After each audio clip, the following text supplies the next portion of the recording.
Olá pessoal, hoje nós vamos aprender algumas propriedades da derivada que vai permitir, quando também a gente aprender a regra da cadeia, a calcular quase todas as derivadas que a gente precisa calcular.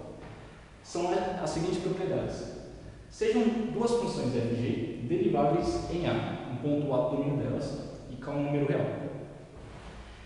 A gente tem as seguintes proposições: se f e g são deriváveis, então a soma dessas funções e a diferença, a soma e a diferença vai ser derivável, e a derivada da soma ou da diferença no ponto A vai ser a soma ou a diferença, respectivamente, nesse mesmo ponto. Então, por exemplo, a derivada da soma de f e g no ponto A vai ser a derivada da f no ponto A mais a derivada da g no ponto A.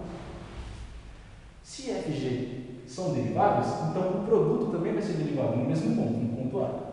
E tem a seguinte regra: a derivada do produto no ponto A vai ser a derivada da primeira, f, no ponto A, vezes a derivada vezes g, mais, agora você troca, a f vezes a derivada da função g no ponto A. A terceira o k é uma constante real. Então, kf também é derivável, desde que a f seja derivada. E a derivada da função kf no ponto A vai ser k vezes a derivada da f. Então, como se você tirasse o k da função. A última é um caso especial, e ela tem uma restrição.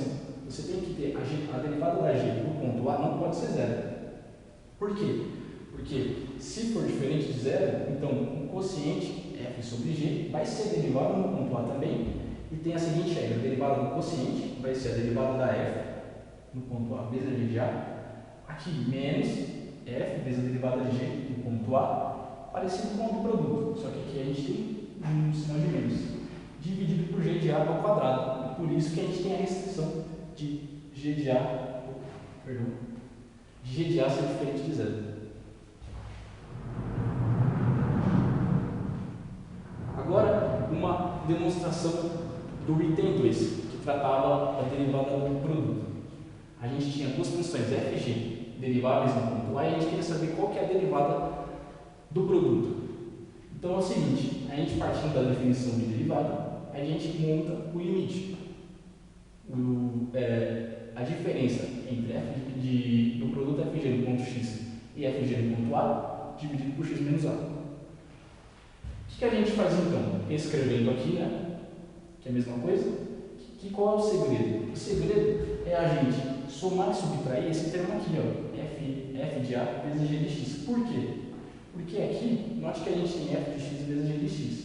Se a gente somar um termo que dê para fatorar e usar a definição de derivada para a função f, vai ficar mais fácil. Então o que a gente faz? Soma esse termo e subtrai.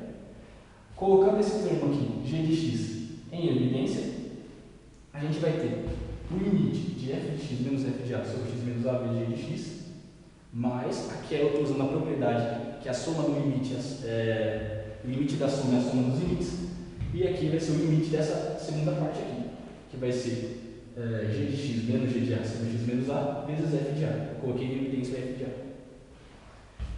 Esse limite a gente sabe, nada mais é do que a derivada da função f no ponto A. E aqui, qual que é o limite de g de x quando x tende a A? Como g é derivado no ponto A, a função g é contínua no ponto A. E o que é uma função g ser contínua no ponto A? Quer dizer que o limite de g de x quando x tende a A é g de A.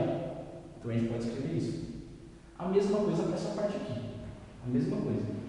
Esse limite aqui a gente conhece. É a derivada da função g no ponto A. Está aqui. E f de A, nesse caso, é uma constante. Então a gente só multiplica.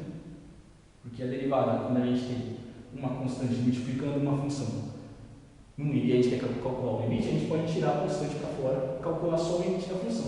Então está aqui a derivada do produto, no ponto A vai ser a derivada da primeira vezes a segunda, mais a primeira vezes a derivada da segunda. É isso aí.